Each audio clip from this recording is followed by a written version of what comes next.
Boa noite, boa noite, pessoal começando a chegar aqui. Temos um compromisso, um bate-papo marcado aqui com o nosso amigo Ícaro, né?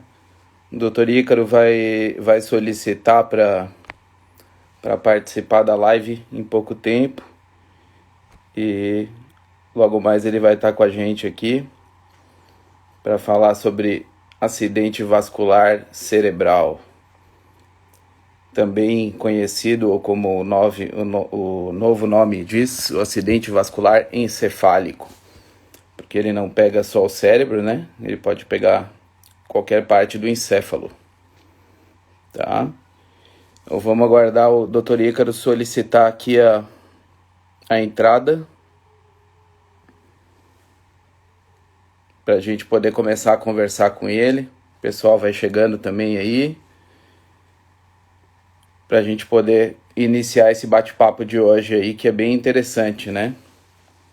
Lembrando que o acidente vascular é a principal causa de morte no Brasil hoje. Tá aí o nosso convidado já chegando aí junto. Já vai conectar para a gente poder começar a conversar. Boa noite, Ícaro. Boa noite, doutor Stefan. Me escuta? Te escuto muito bem, tá me ouvindo? Sim, sim. Acho que tá Muito boa a bem. conexão. Conexão tá boa. Teu vídeo aqui tá bom também, a qualidade. Tá me vendo bem? Tô te vendo bem. Tá, ótimo, muito bom então. Vamos esperar mais um pouquinho só o pessoal chegar. Tá chegando o pessoal aí, aos pouquinhos, estão entrando, para a gente começar a bater um papo aí sobre AVC ou AVE, como é o nome novo, né? Acidente vascular encefálico. Principal causa de morte no Brasil hoje. As últimas estatísticas aí todas apontam o AVC como a principal causa de morte, a doença que mais mata no Brasil, né? Infelizmente, né, doutor Stefan? E também incapacita, né? A Exatamente. incapacidade que ela gera, né? 70%, perto de 70% das pessoas que sofrem um AVC, antigamente conhecido como derrame, não voltam a trabalhar, né? E 40% em média ficam dependentes de outras pessoas. Eram pessoas que tinham uma vida dependente e começam a ter uma vida que depende de outros, né? Então, eu acho que a gente pode começar a bater o papo, Ícaro. Primeiro, é um prazer estar aí conversando contigo. Eu sei que você é um neurologista clínico bem altamente capacitado que trabalha aqui em Cascavel e vai ser um prazer a gente poder conversar um pouquinho e o pessoal conhecer um pouquinho mais de você também e os teus seguidores conhecer um pouquinho mais do nosso trabalho também, tá? Então, se apresenta aí, fala um pouquinho sobre você e vamos iniciar aí. Primeiro, agradecer o convite aí, né, pela live, a gente bater esse papo, bate-papo descontraído aqui. Então, meu nome é Ícaro, tá? Eu sou neurologista, tenho formação pela Universidade Estadual de Londrina e atendo aqui na cidade de Cascavel. A minha clínica é a Clínica Espásio Saúde. E se alguém quiser, eu tenho uma página do Instagram também, é neurologista doutorica, para me seguir lá. A gente compartilha sempre algum tipo de informação relevante, assim, para quem tem interesse na área. De um tempo para cá, esse tipo de serviço, né, que o pessoal está prestando, é um serviço de é, compartilhando conteúdo, mostrando alguma coisa ou outra a mais sobre a especialidade.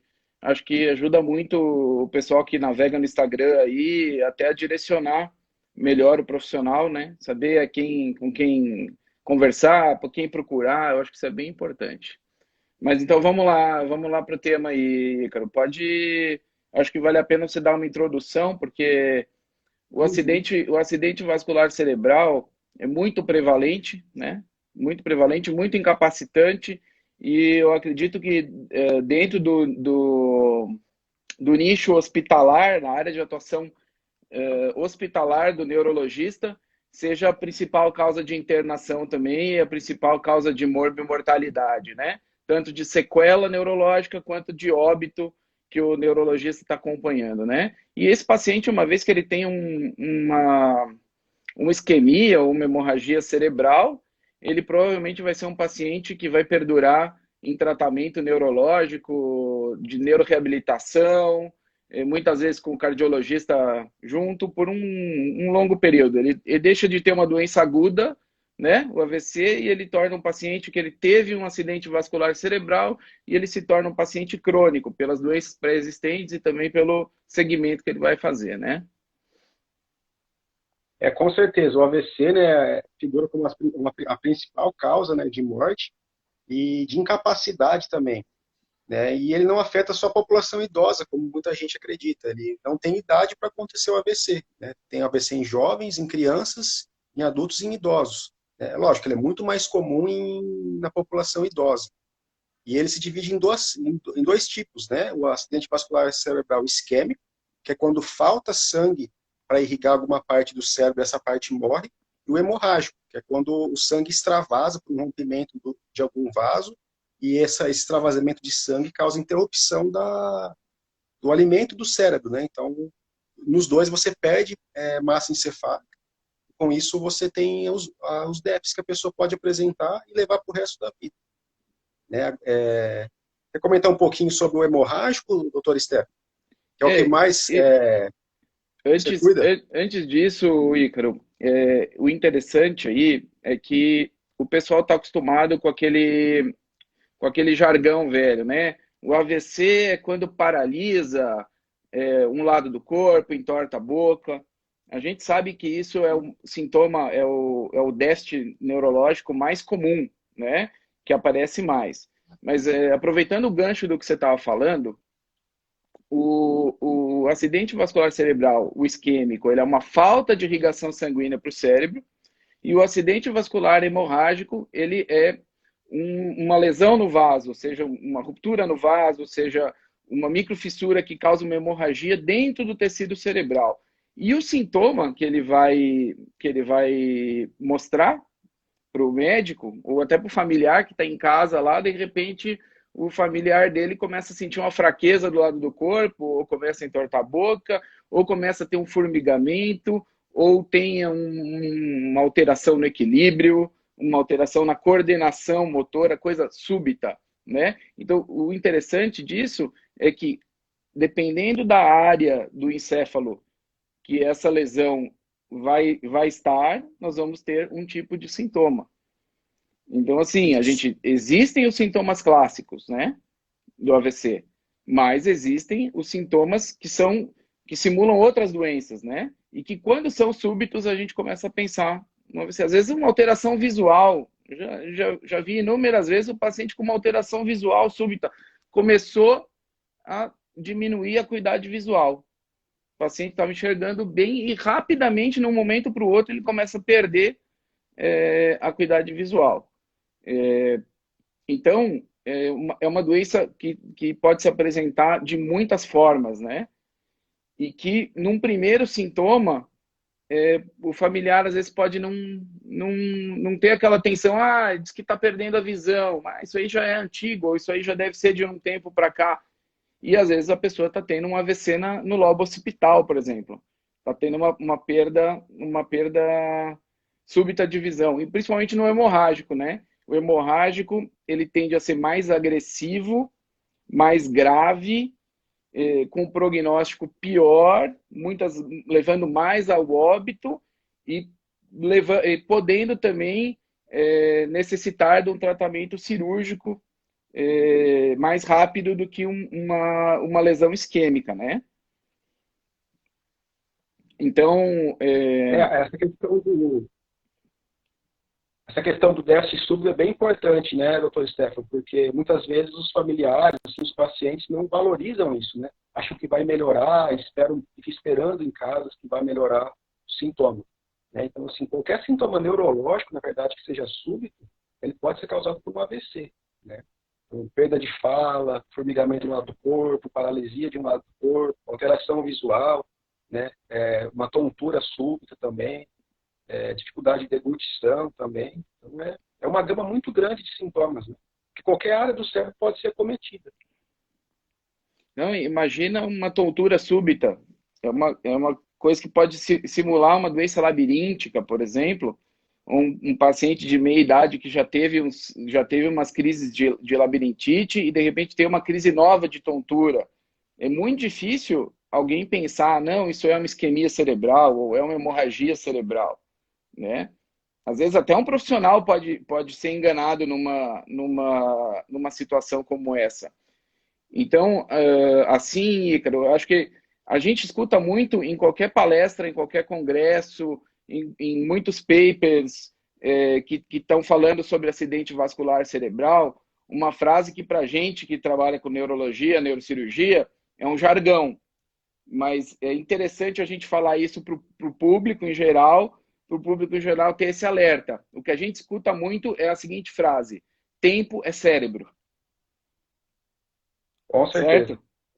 Então, aproveitando isso, ou seja, quanto mais tempo a gente perde para levar o paciente para o hospital, para iniciar um tratamento, o diagnóstico e depois o tratamento, a gente vai perdendo o cérebro. A cada minuto de isquemia, as células cerebrais que vão morrendo vão se inchando, vão causando mais isquemia. A cada minuto de hemorragia, aquele sangue que está dentro do cérebro começa a fazer uma pressão nas células nervosas que estão em volta e essas células começam a morrer também.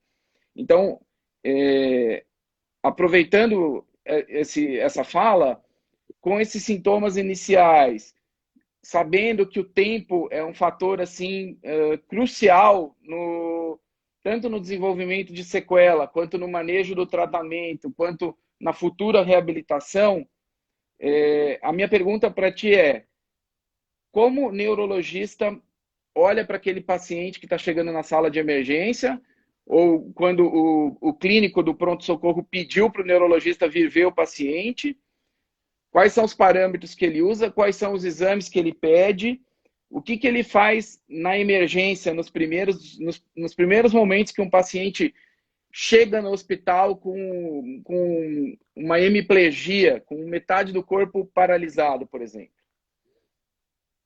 Então, vai ser uma emergência médica. Então, não dá para deixar outro dia para o paciente que começou com o teste.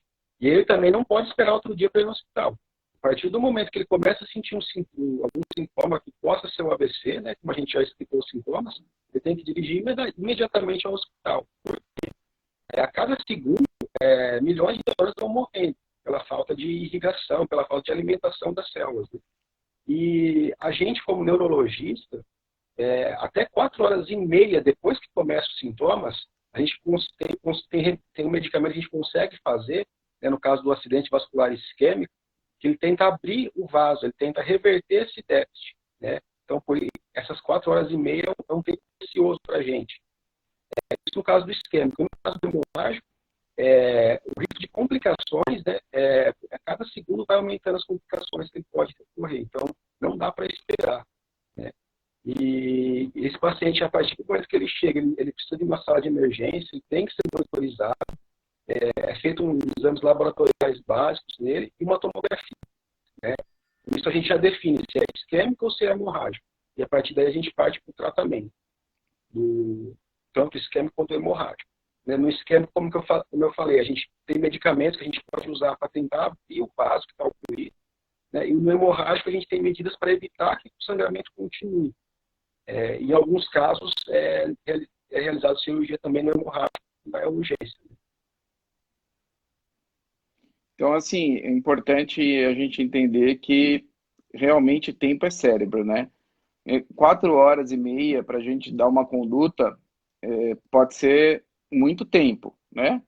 A pessoa começou a sentir um formigamento, ou começou a sentir uma tontura, ela vai demorar 1 hora às vezes. Não é uma questão de uma paralisia. Uma pessoa tem uma paralisia no hemicorpo, muita gente vai perceber, vai sacar que aquilo ali tem alguma coisa muito errada. E esse paciente vai chegar rápido num serviço médico, né? Caso ele esteja numa cidade, no centro. Às vezes o paciente está no interior, o paciente está numa festa no sítio, o paciente está num lugar que a comunicação é ruim, o transporte é ruim, já vai causar um atraso importante.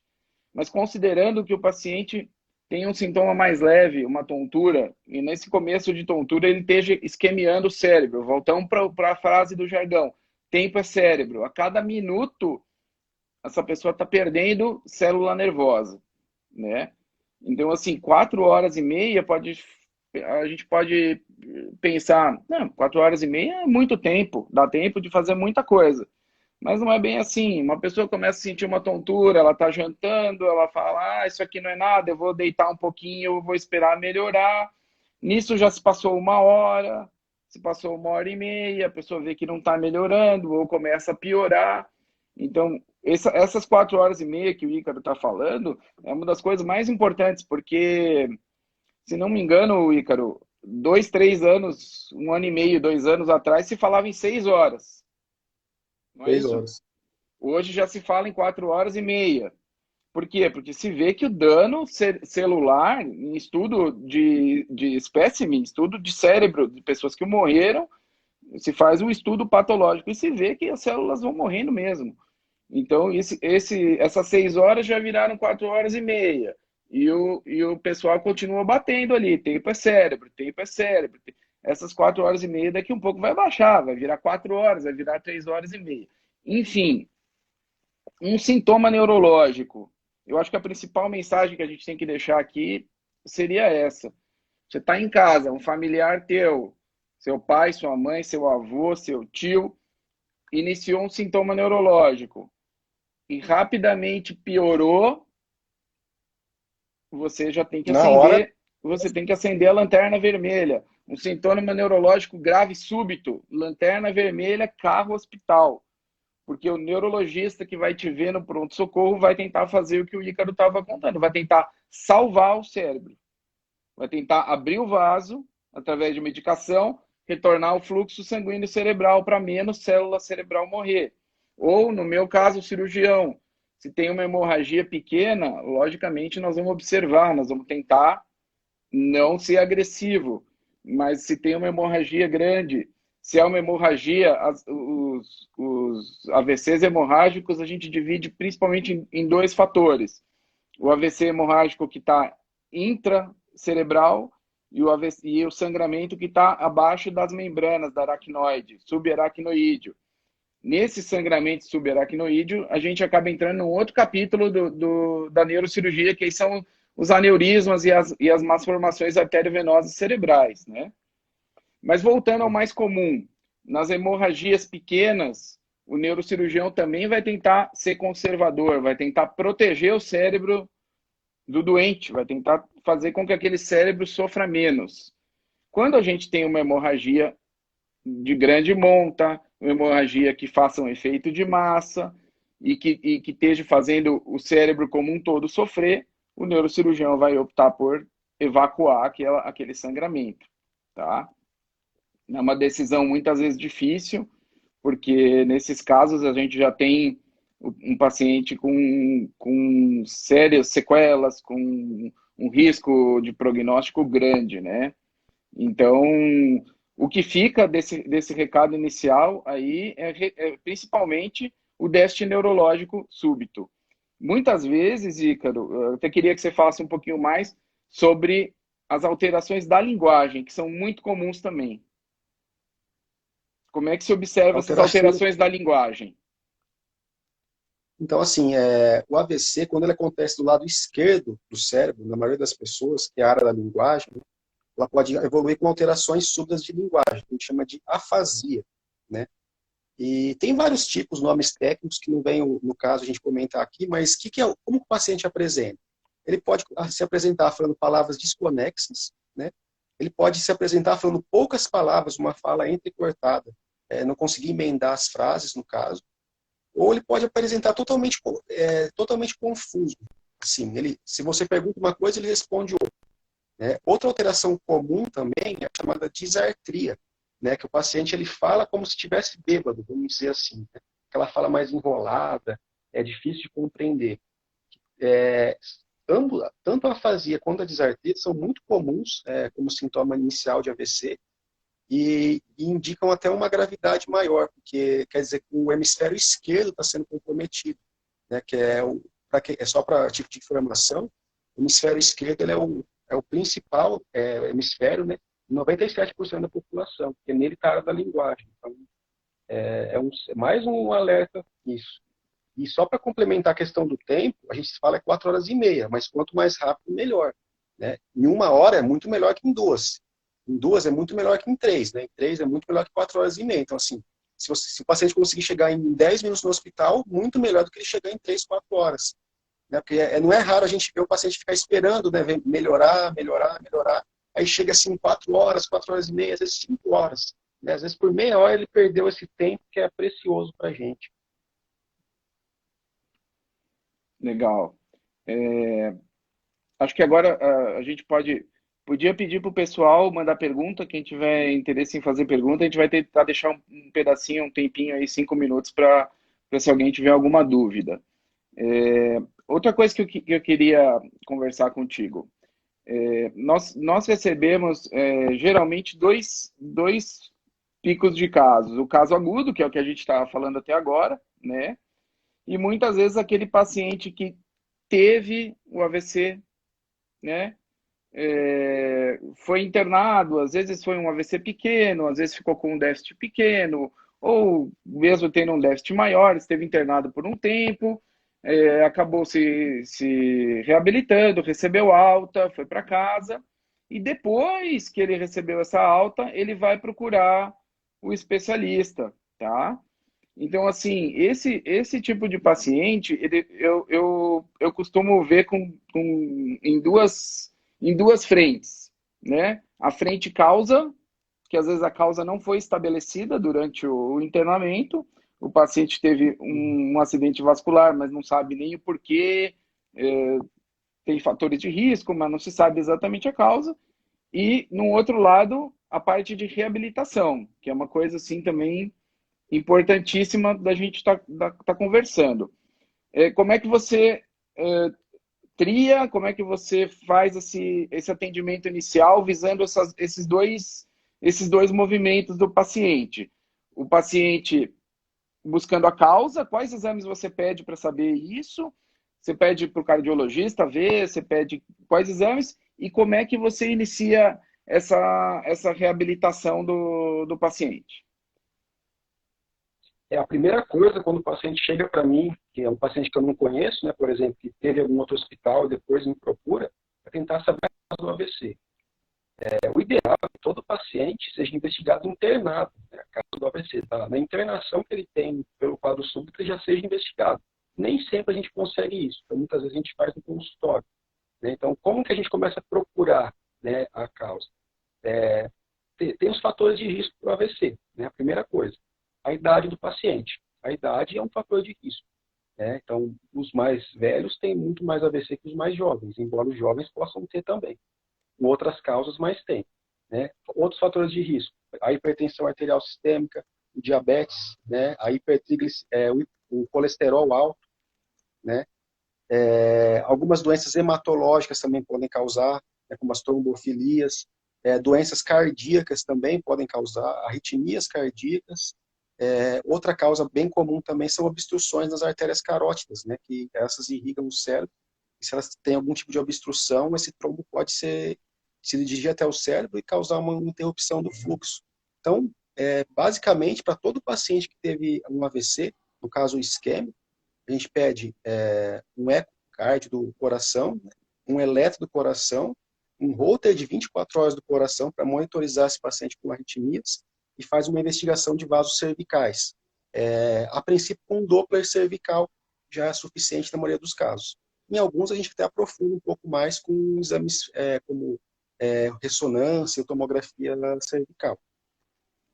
Passada a fase do diagnóstico da causa etiológica, a gente parte para a prevenção secundária, né, para evitar que esse paciente tenha outro AVC. Né? Então, a partir do momento que a gente achou a causa, a gente vai tratar essa causa. Pode ser com medicamentos para pressão, medicamentos para baixar o colesterol desse paciente, medicamentos que inibem a agregação das plaquetas, né, para dificultar que essas se agreguem no cérebro. medicamentos que anticoagulam o paciente, quer dizer, afinam o sangue dele a ponto de não deixar que o sangue se coagule, e controle de arritmias. Nessa fase, muitas vezes a gente precisa de outros profissionais médicos, como o cardiologista, para avaliar a parte cardíaca, o endocrinologista para dar uma ajuda na parte de diabetes, na parte da tireoide, que também está relacionado, né, com o AVC, dos cirurgiões vasculares para avaliar essas obstruções, que muitas vezes são cirúrgicas, né? Dos neurocirurgiões também, muitas vezes, a gente solicita uma ajuda, porque o paciente pode ter alguma malformação intracraniana, alguma estenose intracraniana também, e isso ajuda para ajudar a gente a definir o tratamento. Passado essa fase de tratamento, aí a gente parte para a reabilitação, né? E todo paciente, a maioria, né, é difícil a gente falar todo, vai precisar de fisioterapia para reabilitar o déficit motor que ele tem. Muitas vezes a gente não consegue, a maioria das vezes não tem 100% não volta 100%, né, mas um pouco que a gente consegue voltar já é muita coisa. Fono, né, os pacientes que ficam com dificuldade para deglutir, dificuldade da fala. Terapia ocupacional algumas vezes também, para esse paciente reaprender a escrever, por exemplo, reaprender a conviver com aquele déficit. E alguns medicamentos que a gente pode usar, né, como aplicação de toxina botulínica para diminuir a rigidez, aquela espasticidade que apresenta, estimulação magnética transcraniana também, a gente faz pequenos pulsos de ondas eletromagnéticas para que também melhoram essa fase de reabilitação. Basicamente isso, né, o tratamento. É um tratamento crônico, o paciente vai continuar sempre acompanhando com o neurologista e com outros especialistas. Esse paciente dificilmente vai ter alta assim, do atendimento. Tá. Eu achei bem interessante o que você falou, que eu não tinha comentado ali na introdução, que é prevenir o secundário, né? A gente sabe, e mesmo os leigos sabem, que quem já teve um episódio isquêmico tem uma chance muito maior de ter um novo episódio isquêmico do que quem nunca teve, né? Então, isso é uma visão do tratamento muito importante. E a gente sabe que a célula nervosa que morreu, ela não se recupera. O que se recupera é o déficit, né? O déficit, ele está causado por um edema no local, por alguma área do cérebro pelo princípio da neuroplasticidade, consegue acomodar um pouquinho e o déficit melhora, né? Até é importante, Ícaro, comentar sobre a melhora do déficit. O fisioterapeuta vai estar trabalhando em cima nessa reabilitação, assim, nível hard, né? Fonoaudiólogo, quando existe a alteração de linguagem, também muito, né? O psicólogo vai estar ajudando bastante, porque 90% dos pacientes que têm um déficit grave e que tinham uma vida ativa antes vão ter um quadro psíquico associado, seja uma depressão leve, seja um quadro de ansiedade com tendência à depressão, né?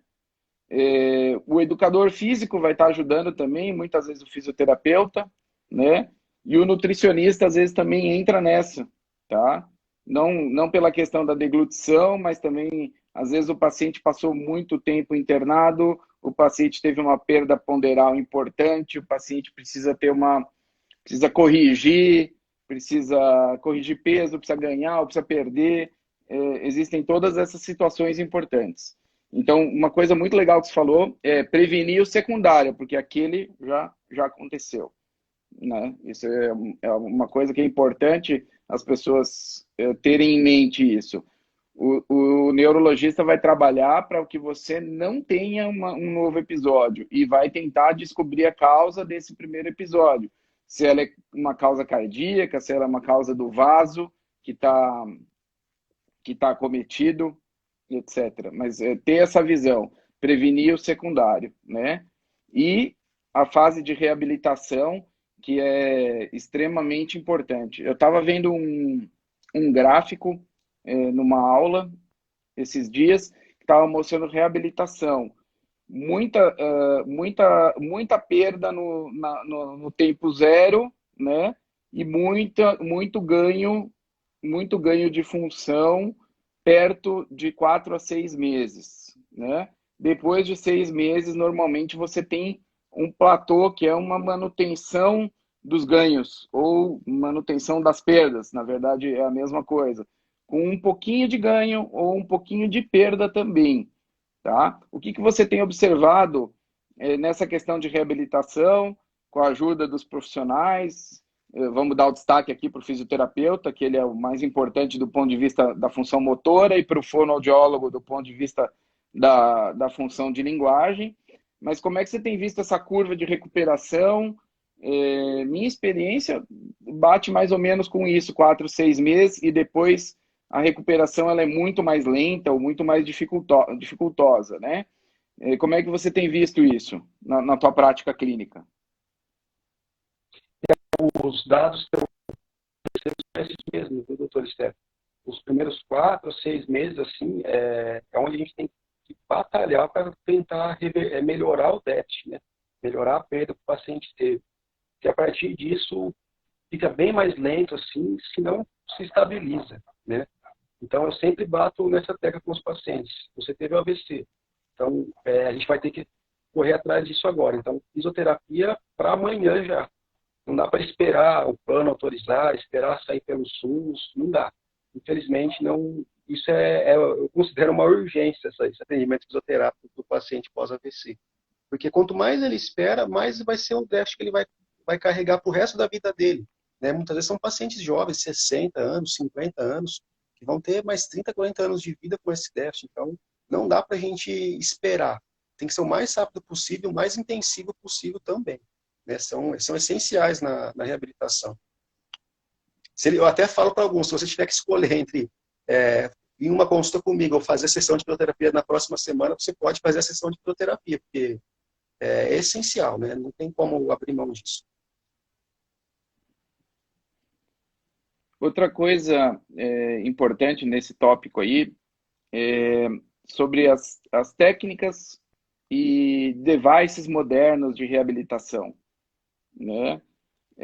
Muitas vezes isso fica acessível para uma pequena parte da população, ainda não é uma coisa tão difundida, é uma coisa mais restrita, vamos dizer assim, mais cara, mais difícil de se conseguir, né?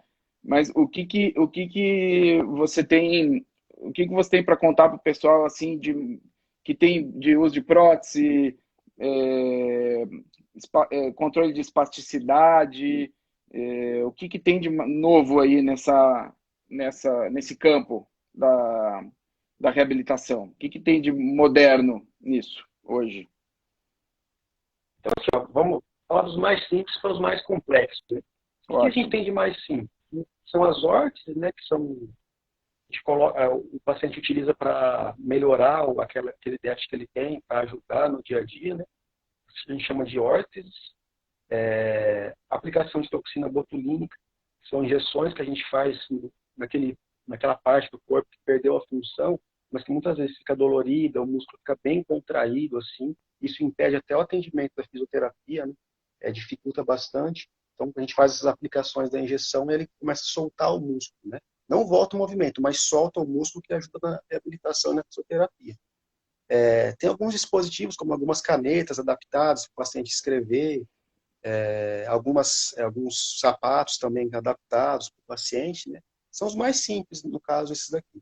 Mais moderno, a gente tem paciente que tem muita espasticidade, né? É possível fazer algumas cirurgias, acho que você sabe até falar melhor que eu sobre essas cirurgias da espasticidade, que denervação de algumas regiões, ou até uma chamada bomba de baclofeno, né? Que coloca um medicamento que ele fica se injetando 24 horas no paciente para ele soltar mais os músculos. E temos interfaces cérebro-máquina, né, que a gente chama. Que ainda está em estudos, assim, mas é uma grande promessa para o futuro, né? A gente conseguir controlar um membro robótico com o cérebro.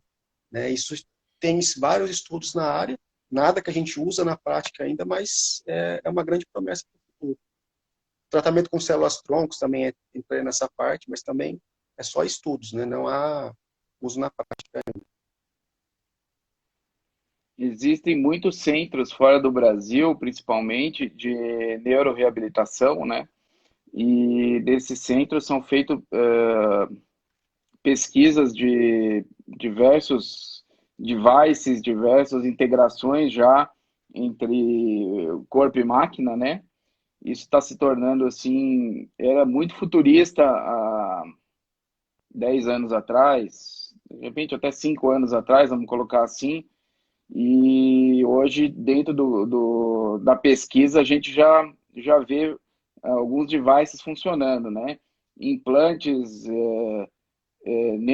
neuromusculares, causando contratura, o que você falou, denervação para tentar melhorar a espasticidade. E ainda se vê em reportagens ou até em alguns papers os implantes comandando movimento, né? Isso também para paciente que tem lesão medular, né? É uma é uma das grandes promessas da pesquisa em reabilitação, né? Eu abri um Essa é tempo, pode falar. uma das grandes promessas da neurociência para os próximos anos. Espero que daqui a uns 5, 10 anos a gente faça outra live falando do uso prático disso já, né? Coisa que a gente torce muito para dar certo. E até tem essa promessa recente do Elon Musk aí, né, sobre o chip cerebral. Não sei se esse chip o intuito dele tem alguma vertente disso que tá ligada à reabilitação ou se ela tá ligada só a uso do cérebro para comandar a máquina, né? Isso não ficou claro ainda. Eu acredito que tem alguma vertente de reabilitação, porque esse é o grande desafio da neurociência mesmo, né? Eu também acredito que vai ter alguma coisa nesse sentido, sim.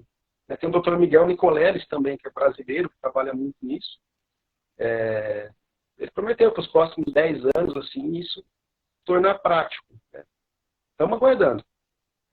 São boas notícias, então. Eu abri esse tempinho Uhum. final aí, nós temos mais 2, 3 minutinhos aí. Eu abri para pergunta. A doutora Vanessa aqui, que é nossa colega reumatologista lá em Santa Catarina. Gostei muito de saber sobre o menor tempo de espera para procurar atendimento médico no PA. Ótimo, muito bom. Se a gente conseguiu deixar essa mensagem aqui, eu acho que já está ótimo.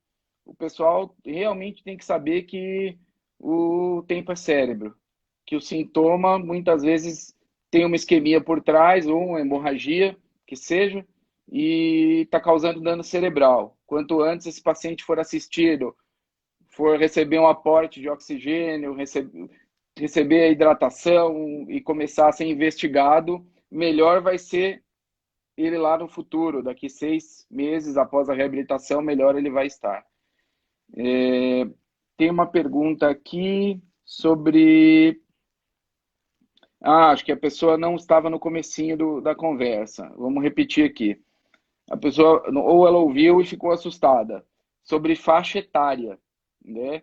Eu acho que vale a pena a gente falar que na maioria das vezes que a gente tem um acidente vascular numa criança, por exemplo, num adulto jovem, a gente tem que pensar nas más formações vasculares, nas doenças sistêmicas, né? Por exemplo, uma doença sistêmica como uma leucose, uma leucemia, vai causar um aumento na viscosidade do sangue. O sangue vai ficar mais grosso e pode causar acidente vascular cerebral. Mas está perguntando assim, o AVC pode estar em qualquer faixa etária?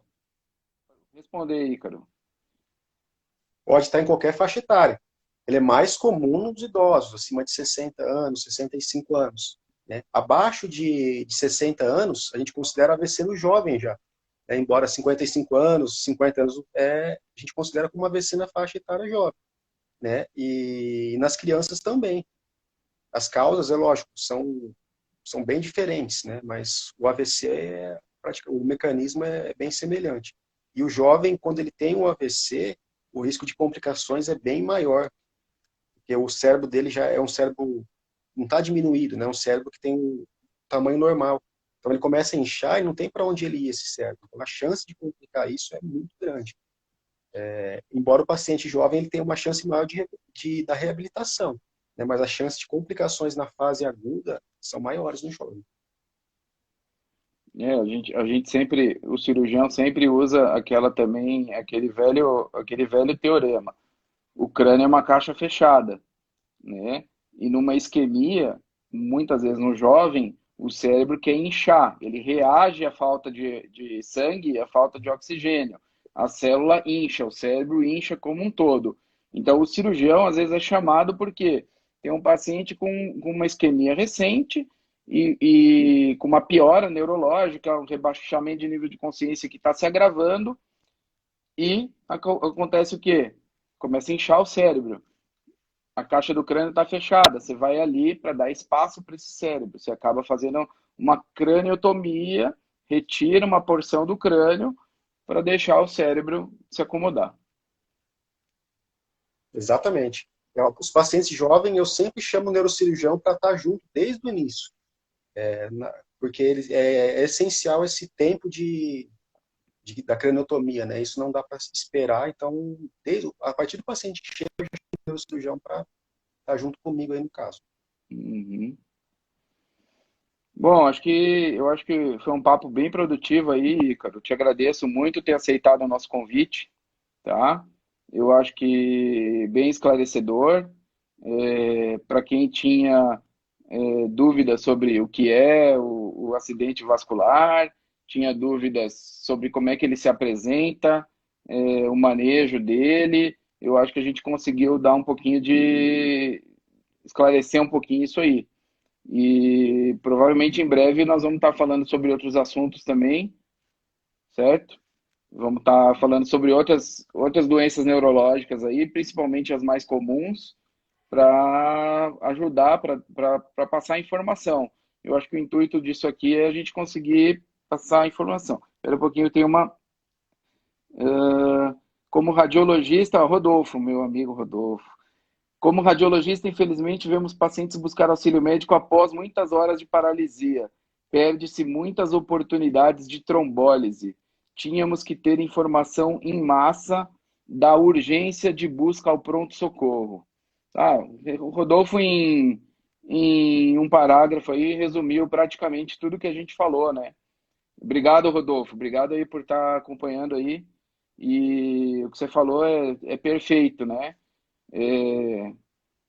A gente vê mesmo. Eu recebo muito paciente em consultório, já internou, já teve alta, já tem sequela e vem nos procurar. É claro que tem que nos procurar, mas o momento é o tempo zero. Essa que é a chave do. A gente não tem como reverter tudo, mas quanto antes a gente consegue atuar, melhor é o resultado.